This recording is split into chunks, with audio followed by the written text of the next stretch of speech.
I saw this amazing graph the other day and I almost didn't believe it, but in my bones, I think it's true. It shows the donations by senior tech executives over the last few election cycles. Now, you would think that people in tech are engineers and doers and builders and entrepreneurs and problem solvers.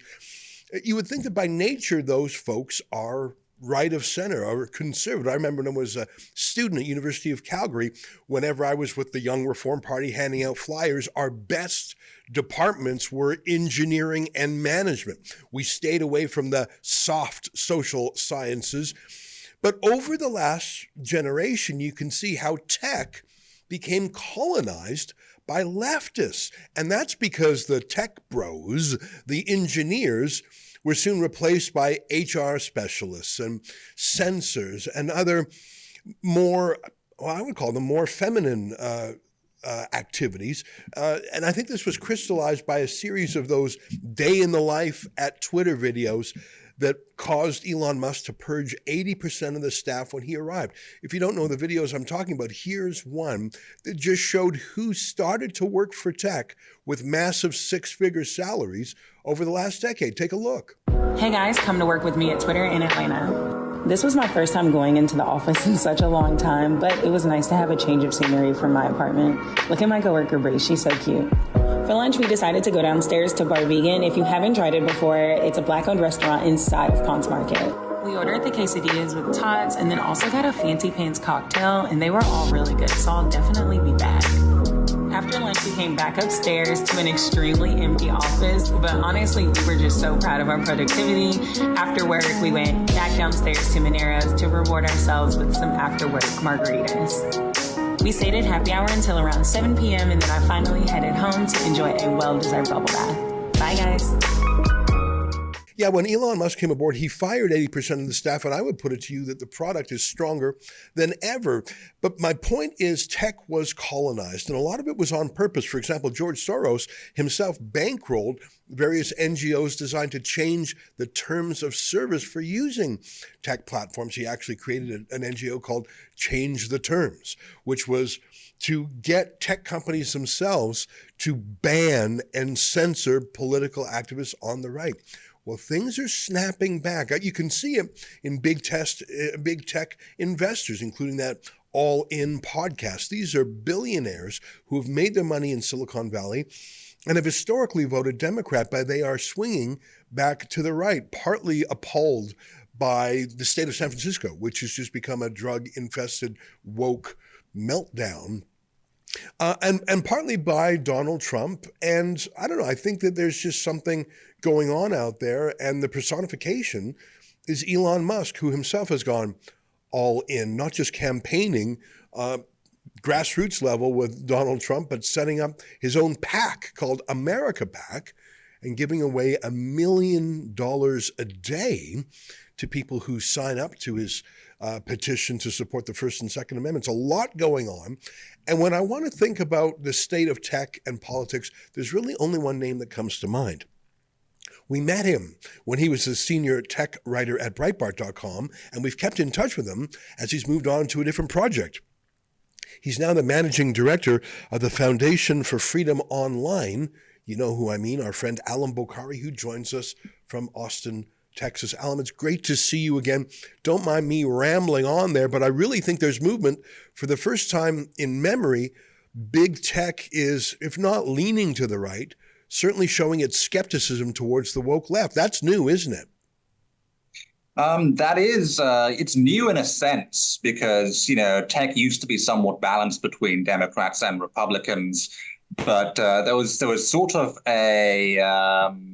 I would say a counter-revolution between 2016 and 2020 when tech, along with other, every other major sector of the economy and society and institution, just became completely radicalized. They bought into the media hype, which painted Donald Trump, who won in 2016, as, the second coming of Hitler. And they just shifted massively to the left. And that's when you saw the peak of censorship in Silicon Valley. You saw the peak of left-wing attitudes in Silicon Valley. And I think that was partly because of the media scaremongering around Donald Trump. It was also, as you said in your opening remarks, the fact that Silicon Valley had become bloated with all of these non-technical employees who leaned to the left.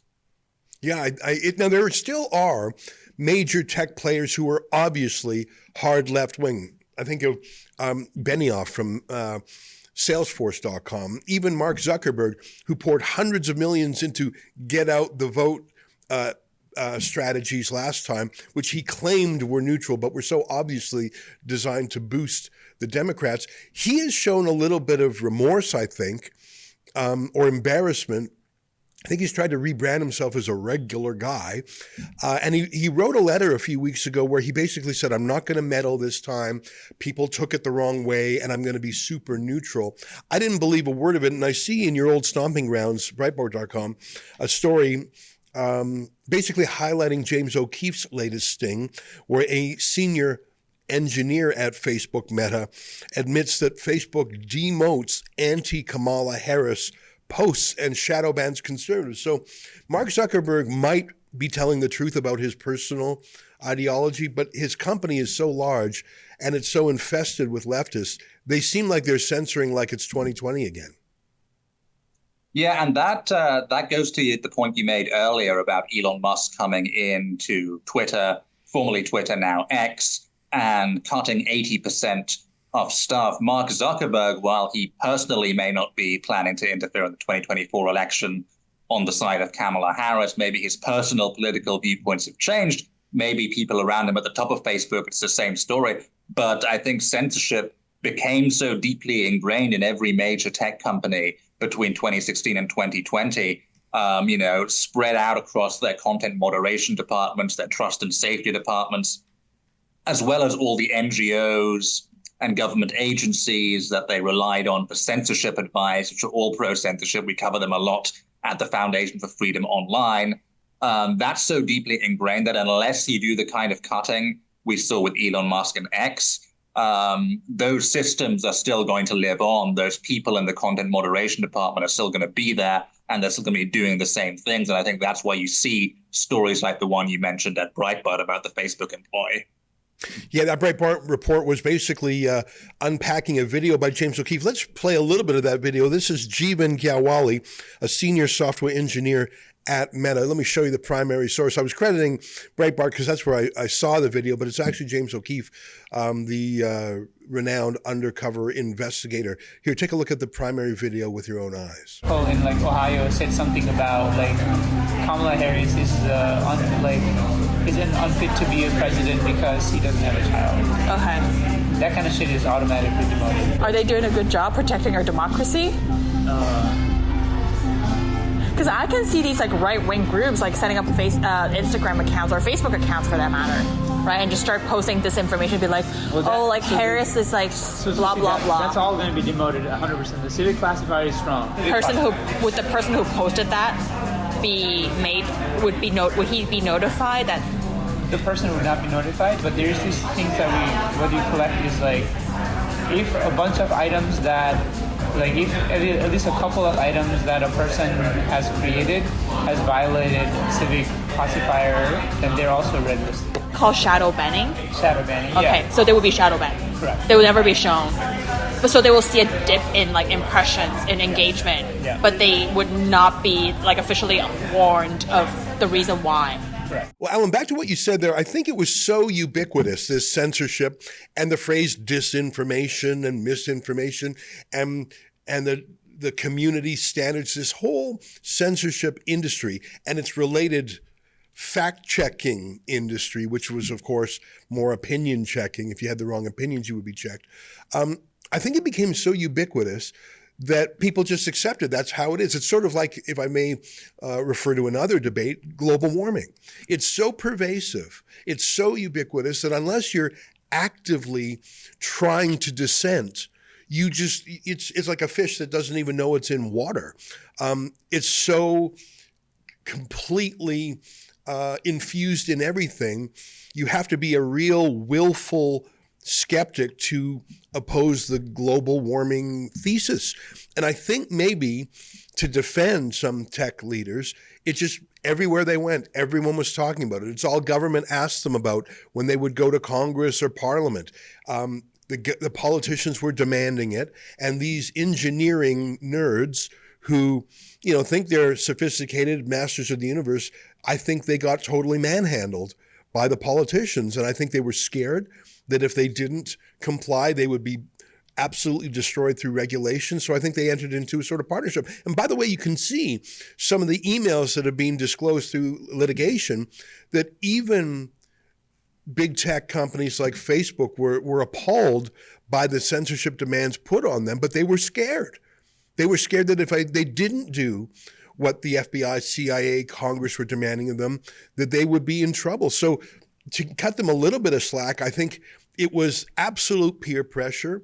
It was a velvet glove, but there was a steel fist underneath it. I think that it takes genuinely dissenting thinkers like Elon Musk and some of the other names I mentioned, David Sachs, Mark Andreessen, Bill Ackman, Peter Thiel, that unless you are by nature a disrupting contrarian, it would be hard to fight against the censorship vibe. Extremely difficult. And, as you said, the pressure between 2016 and 2020 on tech companies was extraordinary. It was coming from all directions. It was coming from activist organizations and NGOs. It was coming from big advertising companies that would repeatedly threaten to boycott the tech platforms if they didn't come down hard on censoring political opinions. You had media companies, big media companies that encouraged those advertiser boycotts. They did it again and again. They did it against YouTube. They did that against Facebook. And then they did it again against Twitter just recently when Elon Musk took over. So you had that really powerful force of advertiser pressure on the tech companies, all of which rely primarily on ad revenue to make a profit. On top of that, you had every single government around the world telling the tech companies that they need to do something on disinformation. They need to censor disinformation. They need to censor hate speech.